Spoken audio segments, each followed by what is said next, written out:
We're going to get our hands dirty today. We're going to talk about dirt.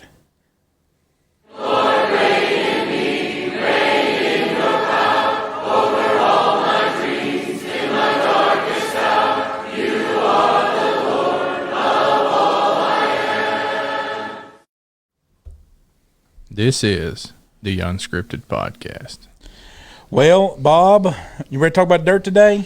Gonna get dirty. All right, so if you are a person that has ever spilt the communion, then we want you to hit the like and subscribe button for us today. Go ahead and hit it. Yeah, and that generally goes for our YouTube people. And so go ahead and hit that like and subscribe button and hit that bell notification. That way you get notified every time that we post a video. So it's going to get dirty up in here today. Yeah, that's right. We're going to get dirty today. Down to the nitty gritty. We're still talking about parables, and today we're going to tackle the parable of the souls. We started talking about parables last week, and what kind of that we used the parable of the talents is the one we talked about last week in Matthew 25, and that's the one I picked. So which you want to talk about a dirty one today? Which one do you want to talk about? Yeah, we're talking about the parable of the souls. So there's a lot of parables of the souls, right? There's a lot of them that deal with dirt, right? Like the man and he'll found a treasure hidden in the field. Oh yeah. He got his hands dirty there. There's a lot of them that deal with dirt. Which one are we going to talk about? Yeah, that's right. But the one that I want to talk about deals with sowing the word of God. So the parable of the sower, you could call it that. So we're going to be in Matthew 13, and I don't know, what do you want to do? Do you want to read the whole thing, or do you want to allow people to pause it and pause the video, and then let's just hit the highlights? Bob, we ain't got good at this yet. Like, what do you mean? Like, what do you? That didn't matter. I mean, we're just lucky the cameras are still standing up. Okay, That's right. All right, so we'll just go ahead and read it then, I guess. So should we set the backdrop for this? Go ahead. I mean, I'm just saying, should we talk about what's going on here? Absolutely. Context, right? Right. Jesus is kind of an exploding part of his ministry now.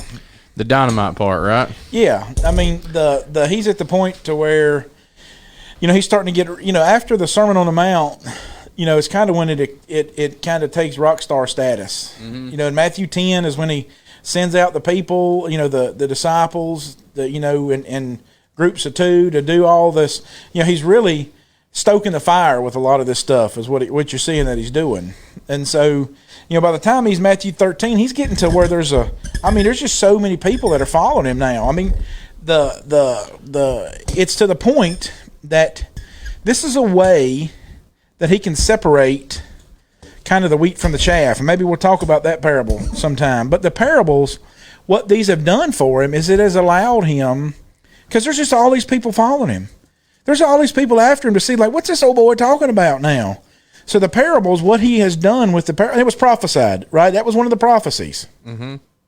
But the parables now, when we looked at it in Matthew 25, he's at the end. Right. He's really at the end, and it's really a way that he can give them something really important that they needed to hold on to. But at this point in his ministry, he's trying to change and shape the hearts of men with it. Yeah, absolutely. Because he talked to when Jesus had fed the 5,000, and the next day he's on the other side of the lake, the sea, whatever you want to call it, and so all these people come looking for him, and he's like, "You don't come looking for me because I'm gonna give you something to eat." Yeah. You didn't come before the signs because the fact that I'm truly am from the Father. You come looking for food. Right. And so a lot of people are following him for the wrong reasons at this point. And they just want to be healed, or they want something to eat, or they want a handout, whatever it is that you might call it. And so Jesus is saying, hey, it's about discipleship. Mm-hmm. It's about following me. And this is the kind of heart that you need to have if you truly are going to follow me. And so that's why he can use these parables. He can take these parables and he can use them in a way that it's self-weeding, right? Mm-hmm. In fishing, it's a Carolina rig. So you can put it on, you can bait your hook a certain way that it won't get caught in the weeds. And that's what he's doing. That's pretty cool. Is he's using this as a way that he can speak to everybody, talk to everybody, and the ones that really want to pick up what he's putting down, they're going to do it. Yeah. And so that's what we're here with. But these two, in Matthew 13, they're the only two. The rest of them, we just kind of have to figure it out. Like in Matthew. Oh, yeah, the ones where he actually explains it to us. Yeah. These are only two that he actually kind of gives a commentary on. And not commentary, but I reckon you'd call it that. I reckon. Yeah, he gives a full explanation for it. So. Yeah, I mean, the rest of them, like I remember the one in Matthew 25 that precedes the one of the talents with the five foolish and 5 wise. When I was a very young Christian, I just couldn't for the life of me figure that one out. I just why won't they just share? Yeah, and it's really neat. And the reason why I want to do the parable of the soils is because it just, right after this, you have all these parables that come after it. I mean, Jesus started in Matthew 13 with it. And so the mustard seed after it, the hidden treasure, the parable of the pearls, so all these things come right after it, and it just flows together. So. Yeah, and this is the point that he can start weeding out, right? That's right. He's pulling weeds with his parables. So, Jesus, you want me to read it? You gonna read it? I don't care. You can read part, and I'll read part. Just when you get tired, I'll pick up. On the same day, Jesus went out of the house and sat by the sea. There's an interesting thing to this sitting. I'll pick it up from here. And all right, so there's go ahead. We think about man, you really have got to watch our class from last night. Don and Tim did an awesome job. All right. Well, we come to class, right? We come to our normal assembly or whatever like that. We all sit down and they stand up. Right. Well, that's not the way this would have went down. That's why you read Matthew 5 and seeing the multitudes. Yeah, when he's up on the mountain, he sat down, opened his mouth, taught them saying, like it's the opposite. You stand and the teacher sits. Boy, people would really get tired of our sermons then. I think I do a good job. What are you talking about? But they think that it's like, hey, we're allowing y'all to get comfortable. Right, exactly. Right. No. We're going to need you to stand for an hour. We're going to sit here. So Jesus, this is a teaching moment. Yeah, this is how you can tell it's a teaching moment. He's going to sit down. He ain't sightseeing, right? Yeah. He ain't watching fish jump in the Sea of Galilee. Yeah, it says that he sat twice. He sat by the sea, and then there's so many people there that he sat in the boat. Right. And so a great multitude were gathered together to him so that he got into a boat and sat. And the whole multitude stood on the shore. So there you go. There's that picture. It's pretty neat. Good point. Then he spoke many things to them. Gary Bennett taught me that. He taught me that about the culture. Then he spoke many things to them in the parable, saying, Behold, a sower went out to sow. And as he sowed, some seed fell by the wayside.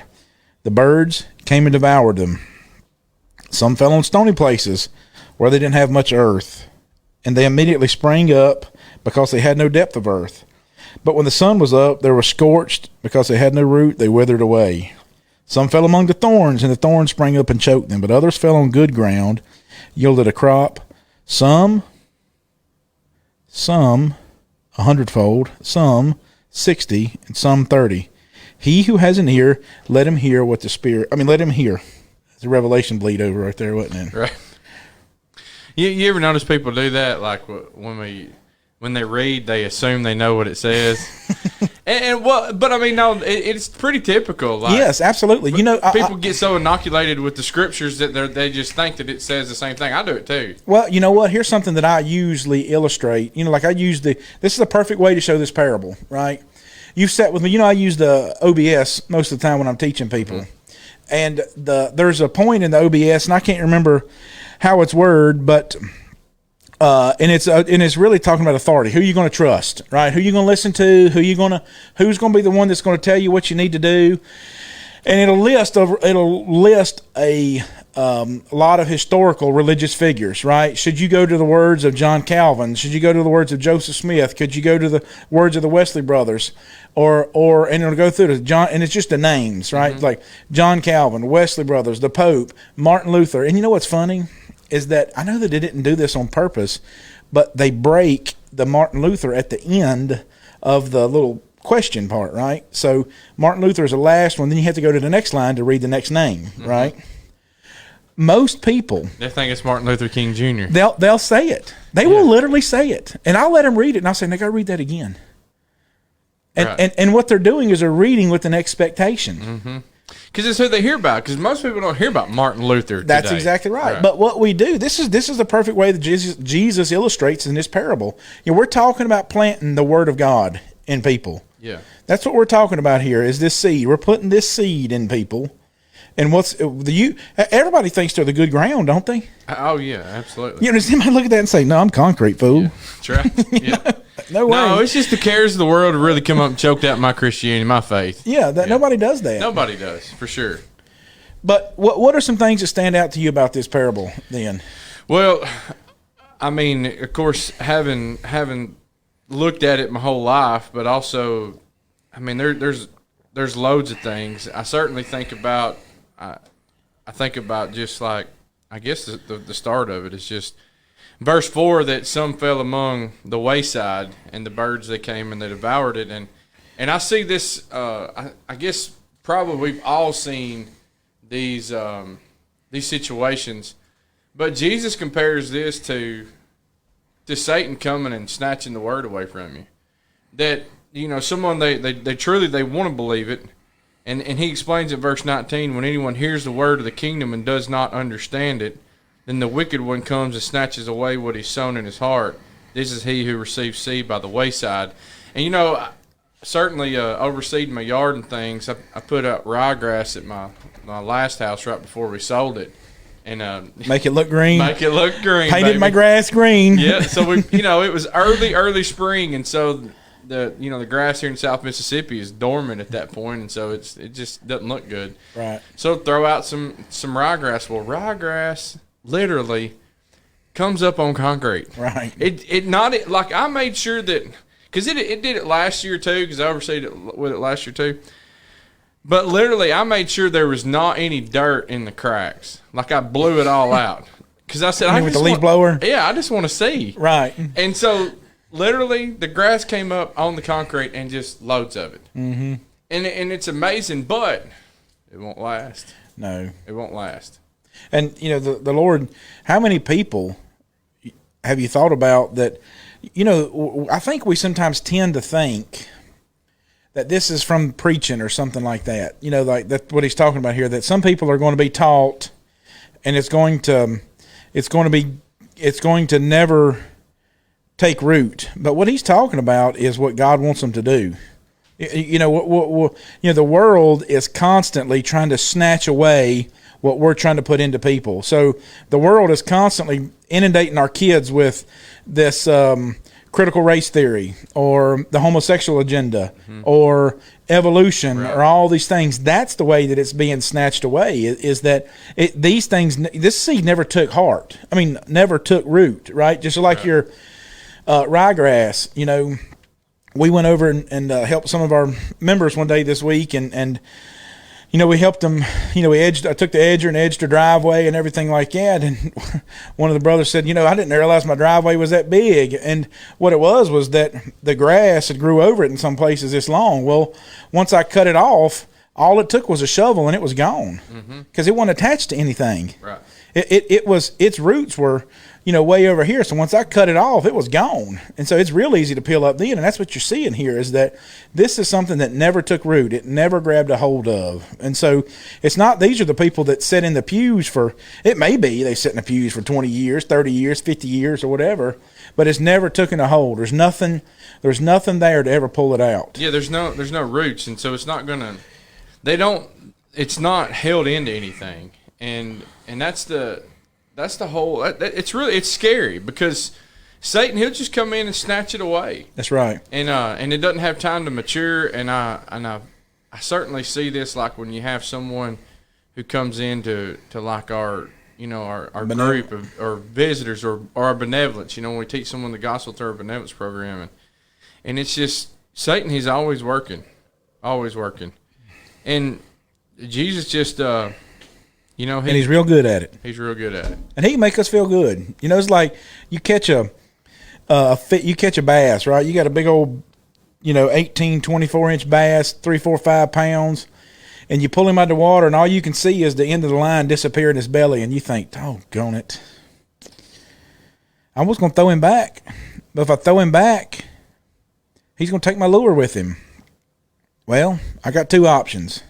I can either feel good about myself and lose my $10 lure and cut the string off when he's still going to die. Because that lure is all the way down inside of him. Right. It just, he's not going to make it. Or I can get my $10 lure back and you die now. So you have to kind of make a decision. It's like, do I just wrap my hand around and pull that thing out? Right. Well, that's what we're talking about here. It never got in. You know, it never got a way to hold on, to grab a hold of. And so it's just like when the ones you catch and you get him to the bank and he just flops off because you never really had a hold of it before. Yeah. So, I think that probably, you know, the stony places are they're real close to this, and probably the stony ground is, you know, it's whenever they don't have a deep root system, and so there's no way that whenever there's some kind of trouble, Jesus says, like they're gone when there's a struggle, and so I'm gonna read verse 5 again and then compare it to what Jesus said. So some fell on stony places where they did not have much earth, and immediately sprang up because they had no depth of earth. And comparing that over to verse 20 and 21, he says, "But he who received the seed on the stony places, this is he who hears the word and immediately receives it with joy, yet he has no root in himself, but endures only for a while. For when tribulation or persecution arises because of the word, immediately he stumbles." And Chris, I mean, I just can't help but think of, you know, You gonna say something bad about me? No. Chris, I can't help it. I just need to tell you this now. It's been on my chest. No, I mean, but you've seen these people, and it's tragic. Man. It's a tragedy, man. And I think about this one. Like, I had a guy, you know, and I reckon it's just a detachment. You know, you forget how you do things. You know, when I was a boy, we used to raise a garden, and you know, when I was Liam and Coleman and, you know, 8, 10, 12 years old or whatever it was just like, okay, you tell me what to do and I'm going to do it. And I never really put any time into learning why I did the things I did. And so years later, you know, I'm dying to spend $35, $40 to raise $9 worth of tomatoes, you know. Right. So I'm getting back out there and I'm trying to learn how to do these things again. And so I'm replanting my tomatoes, right? And one of the lessons that I learned is that I used to think that you pull your little tomato out of your little seed, your little pack, and put it in the ground, yay far or whatever, however far the roots are. No. That one of the best lessons I ever learned was peel all the leaves off of it, leave 3 or 4 at the top, and put that thing in the ground a foot deep. If you got one a foot tall, you stick it down in there, because all them little hairs that you see on a tomato are just roots and ain't took a hold yet. Yeah. They just need somewhere to grab a hold to. The best tomatoes we ever produced were the ones that were deep in the ground. They could grab a hold to something. And you can't do that in rocks. You know, in Virginia, I don't know how it is in Tennessee where you're at, but I used to have boys that would call me and want me to bring them a load of sand. I'd go by the quarry and they'd mine it at the river. Albatross sand is what we called it, like masonry sand. Yeah. Go get masonry sand so they could just mix it in the garden. Because the ground, that clay, chew it up, it just makes bigger blocks. Yeah. Is all it does. It doesn't really come apart. Yeah, there was time we would do that, or we would get peat moss and put in the garden, or, you know, and certainly, of course, chicken manure, you know. Yeah, chicken litter and stuff like that. Yeah, things just to help keep that clay from just. Yeah, it just turns back into Play-Doh. Yeah. You know, it's not really that it's hard per se. It just can't get through it. Right, it's thick. It just packs back together. Well, that's what we're talking about here. You have no root system. You know, never, and you know what? That little old seed, you watch it. You can take about any seed you want to and put it in a towel and get it wet, and it'll start growing. But it's gonna die. Yeah. Because it ain't got nothing to hold on to. Nothing to hold on to. This first soil, it never even had a root. That's right. Yeah, the second one, it comes up immediately. It springs up, and it's got joy, and you can certainly see that in a lot of people. It's like, you know, oh, I've got joy, and oh, I love the Lord. Mm-hmm. But Jesus didn't call us to follow us on the great days, the great days only. He calls us to follow him through trial and through 75 struggles. and sunny, right? That little old tomato, you can watch them tomato plants just about wiggle out there when it's nice and pretty and sunny. Yeah. But it's the tough days. Me too. That's right. It's those tough ones, and so certainly. When when your tomatoes are small, when those plants are small, and you first get them in the ground, it's like, you know that first big, huge rain's coming. Mm-hmm. You know, we used to take those baskets, wooden baskets, and you put like sweet potatoes and things in. And we turn them over, put them over top of them, Right. just to help keep the rain from beating them down so bad. That's right. And so there's you certainly when you have a plant and it's tender to start with, Yeah. And you want to help take care of it. yes, I know farmers that would literally start corn. Get this, start corn and take a fan and blow across it, and make it blow so it would to strengthen it up. so it would strengthen it up. Yeah, there was a test that was done for some space thing or whatever. It was out west. But they built this huge greenhouse and put these trees because they were wanting to put life on Mars. Right. And just test to see, if they could truly grow or whatever. Well, these trees grew up, and like within a few years, they just toppled over. And the reason is they had there was no wind Right. in their life. And so the wind certainly it brings about trouble, But it makes you stronger. It makes you stronger. And see, that's what happens here. Is there's stony ground. There's nothing there. It has nothing that it can hold on to. Right? It's real happy. Everybody likes to see.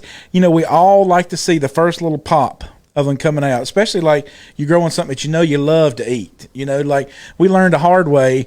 Relearned the hard way that we used to have to plant our spinach in sections.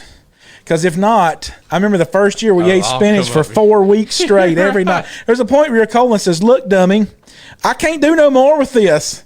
I'm tapped out here." And so we learned we had to stagger it along. And you see some of them things come up, and you're like, "All right, I'm so excited." That's what he's talking about here.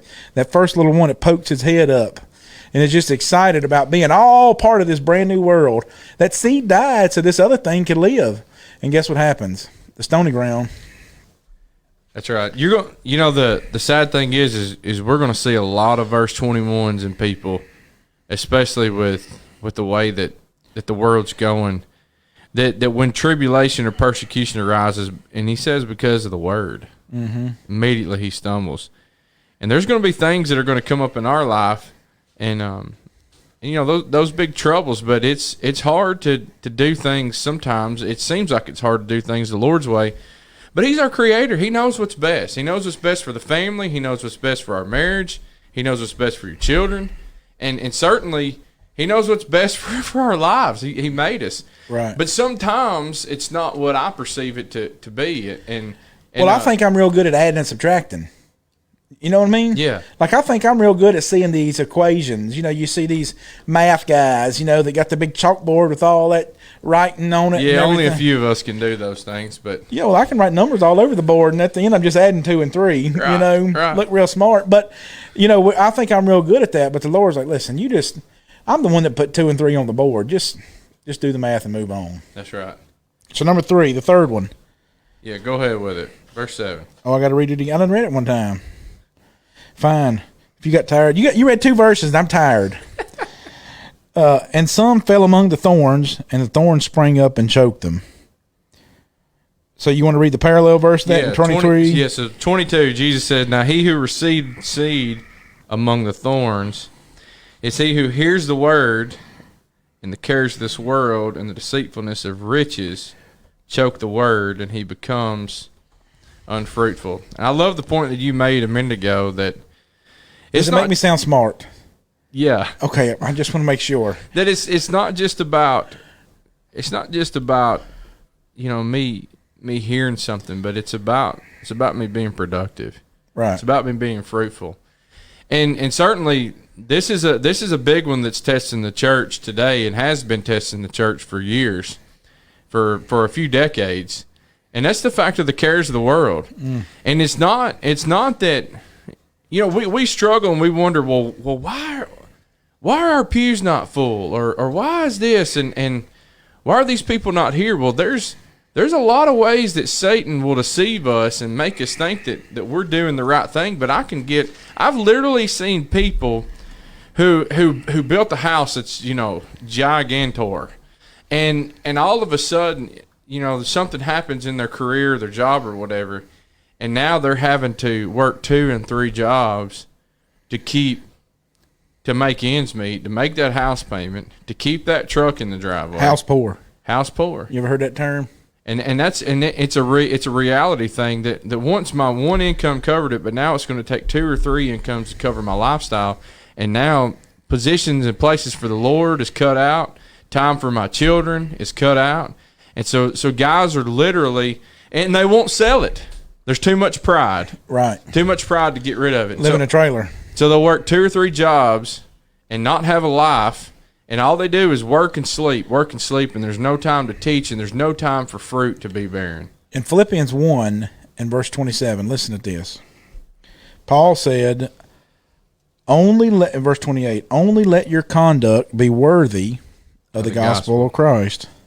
So whether that I come to see you or I'm absent, I may hear of your affairs, that you stand fast in one spirit, with one mind, striving together for the faith of the gospel. That's the word, right? That's what the faith is the system. You got me? Mm-hmm. It's not for our faith in the gospel. It's for the faith. It's the one. It's the system, right? Jude 1, Jude 3. Earnestly contend for the faith. The faith. What was that? Your gun? No, I'd have been a lot louder than that. Earnestly, but what I really like is the way he says it in verse 28, because he says, and not in any way terrified by your adversaries, which is to them a proof of perdition. If you live your life scared, if you live your life and the things of it are choking you out, the only thing that you've proved to them that heaven is not real. Because what that has done is it's validated that I do not have to do whatever it is you're telling me I need to do. However it is that I need to live, you're validating it by the way that you're living. When you live your life in fear, when you live your life choked away by the things that are after you, you just prove that hell is real. Perdition. But to you of salvation, and that from God. So when you think about the way the world chokes on us through the weeds, oh yeah, and through all these things, when it's like Peter stepping off the boat, ain't it? Yeah.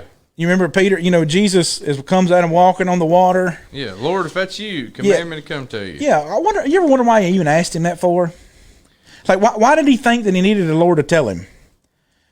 I've wondered that. Like, what was it about it? If he really thought that he could walk on the water, then why didn't he just get out and start going across it? I don't know. I think that Peter knew by this point that if Jesus said it, it could happen. Maybe so. I don't know, but we know that Peter. When does Peter start? He steps out on the boat. He's walking on the water, right? Yeah. When he starts looking around him at the waves and the wind, takes his eyes off Jesus. Takes his eyes off of Jesus. That's right. He begins to sink. He's choking, right?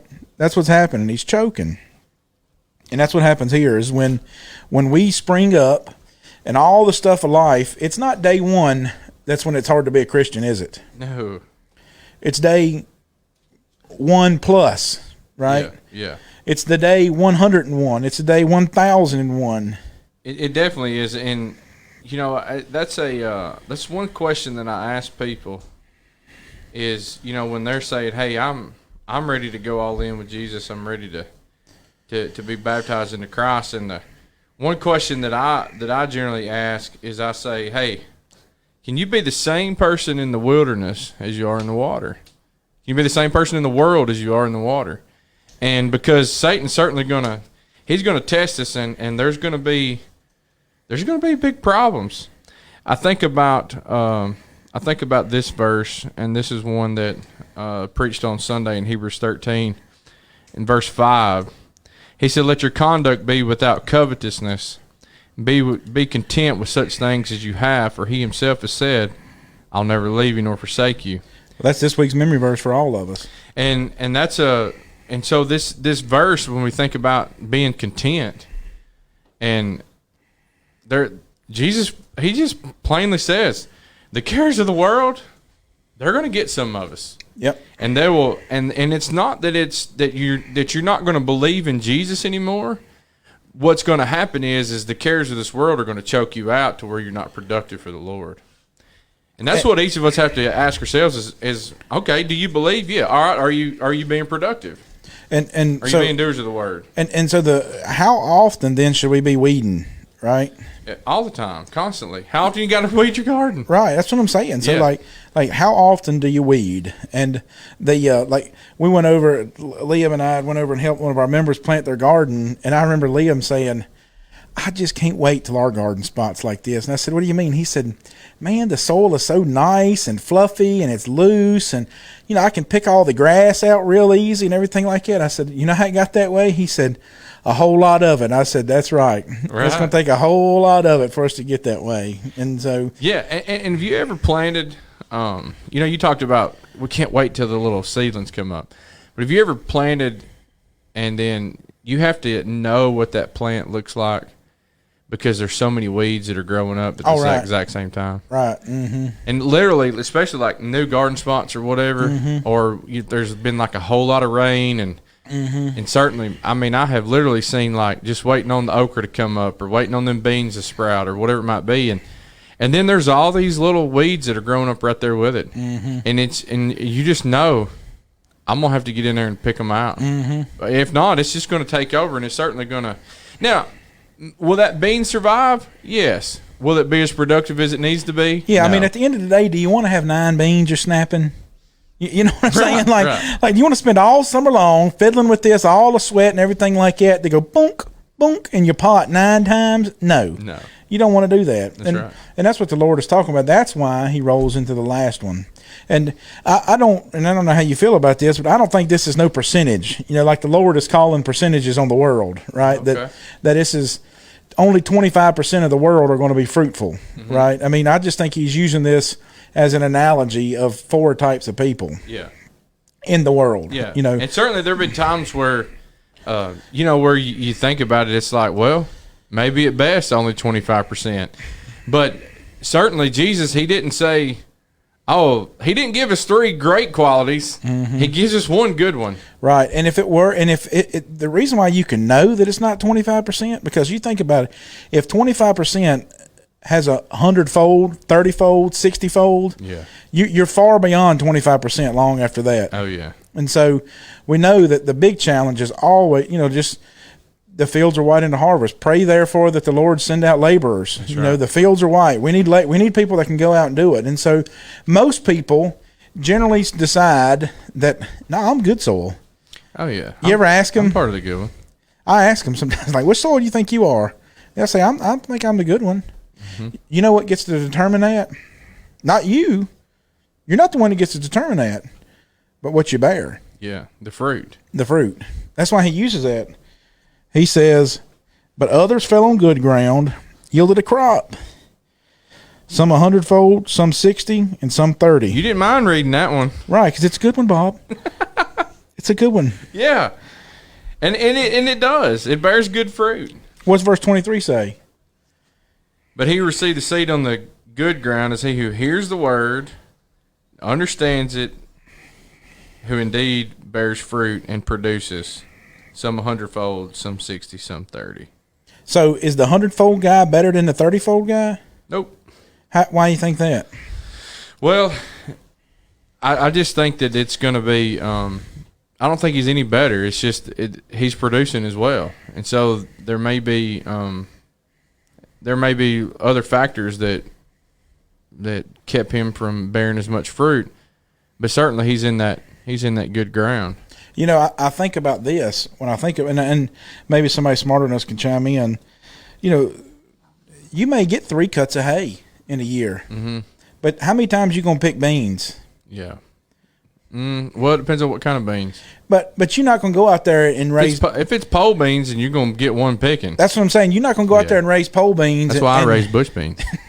I'm serious. I raise bush beans and get several picks out of it. But you'll get them in June. And then you're not going to go back out there around Thanksgiving and say, let me just go on and get some more of them. No, not like that. No, but several weeks in a row, though, you can keep picking. But that's the fold. Yeah, that's right. That's the yielding fold of it, right? And some crops yield differently than others do. And that's really, right. I think, what he's trying to, like my blueberry bushes. Like, I don't know how many blueberry Jessica has picked and carried to people. There's probably been 25 gallons of blueberries picked out of our yard this year. Well, I was cutting grass the other day and rode by and eat some off the bush. Yeah. And they're still there, right? Yes. But once they're done, they're done. but that's all they're designed to do. They're designed to do it one time. Well, that may be different for different people. Yeah. I think this goes back to tie into what we were talking about last week with the parable of the talents. The parable of the talents is how you multiply what God has given you. What God has given you, not your talents, but God's given you salvation, and everybody's circumstances are going to be different, but He expects a yield from it. He does. He expects a yield from it, and some things may produce 100, some 30, and some, I had a boy that 1 year back home, he made more selling straw off of the wheat than he did on the wheat. Yeah. Yeah, I certainly know there's an awesome group of people that I got to work with. 1 year we put up so much straw. Like they were combining it, and they used a case harvester. What do you mean combining it? They were picking the wheat. Mm-hmm. Okay. But the Case International combine was the harvester, however what do you want to call it. It would put out these bales, or I'm sorry, they would have to bale it so tight that it was heavy. It weighed as much as alfalfa bale. Mm-hmm. But anyways, we like put 4,000 pounds. Yeah, heavy. And literally, me and there's like 4 or 5 others of us. We put up 28,000 bales that summer. The next year we put up 32,000 bales. The next year they fired us all and they bought a round baler. No, they bought a huge square baler and they started putting them in with forklifts. And but literally they sold so much straw and they're still selling to this day. Mm-hmm. But then they were growing corn and they would have us go through and hand pick corn out of the field. Because then they would use a sugar cane cutter and cut the stalks off, and they were baling up the stalks to sell around in the fall for people to put up their decorations with. They made more money off of those stalks than they did the corn itself. But of course, they took the corn, right, and then they would still produce it, right. And but they made so much money off of it, they wanted to. But you know what they had to do? They had to figure that out, didn't they? That's right. You had to think about it. Like when I was a boy, we stood it up in shucks, and then we burned it. Yeah. We'd burn it in the field, because it'd be all shucked up together. Just a big. When I was a boy, it looked as big around as a circus tent, but it probably won't this big now, looking back. But they just burn it out there in the middle of the field, then spread the ashes. Just till them back into the soil next year. Get that lime back into that soil. Mm-hmm. And but so that to me that's a guy who the Dixons were their names, and so Steve and King Dixon, they figured this out. I'm going to make this much money, and so they produce more off of the same crop, off of the same field. And so and so that's why I think that, it's not that he's any better than any other farmer there, but it's just the fact that he was able to produce, produce more. And so that goes back to that parable of talents. And so certainly God, He wants us to be the people who hear it and we receive it. And what happens is the person who becomes the verse 23s and the verse 8s of this passage, they're the verse 3s of it. That's right. Behold, a sower went out to sow. That's exactly right. They're the ones that have now turned the hayride into something fun. Yeah. Yeah, I don't know if I told you the story, but we used to go to these Mennonites down the road from our house, and they'd have the pumpkin patch every year. And I remember Jessica, like, everybody's in this big old long line. Let's go get in this line over here. So I was like, what's that line about? They're going to do something. And Jessica, let's take a hayride over here. And I remember telling her, there is no way I will pay to ride on that thing. Why? I will not pay to do something I hated to do when it was 95 degrees and the mosquitoes are crawling. I will not do that. Yeah. Y'all can pay. You can use my money to go pay for it, but I'm not doing that. But that's what we're talking about, is turning this situation, right? Being the people that go from the sown to the sowers. So these guys have figured out a way to take work, something that's work. Yeah. We call it a hayride and we guss it up and we make it just seem so appealing that we just want to have some of it then. So they went from sown to sower. So, so I think that this is something for us in the church that we're always so proud of our kids because they go to church. We're always so proud of our kids that when they go off to college that, they're there with the church at whatever, they go every Sunday. But I think that we've got to change the standard of that certainly we want our kids to be followers of Jesus, but not just followers only. But I think we got to redefine what a follower is. Not churchers of Jesus. Not churchers of Jesus. Not pew sitters or whatever. But the fact that Jesus didn't want us to just make disciples. He wants us to make disciple makers. Amen. And that's the key to this that we only have one life, and 30-fold, 60-fold, 100-fold. The Lord just, again, He expects multiplication.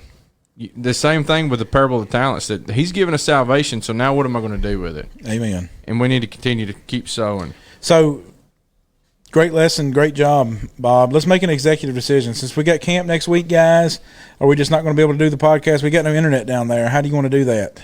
What? Yeah, I mean, we tried it last year and it just went to pieces. No, it's fine. So, guys, we'll be off a week, and then we'll catch you guys again in 2 weeks from now, and we look forward to seeing you. This is the Unscripted Podcast.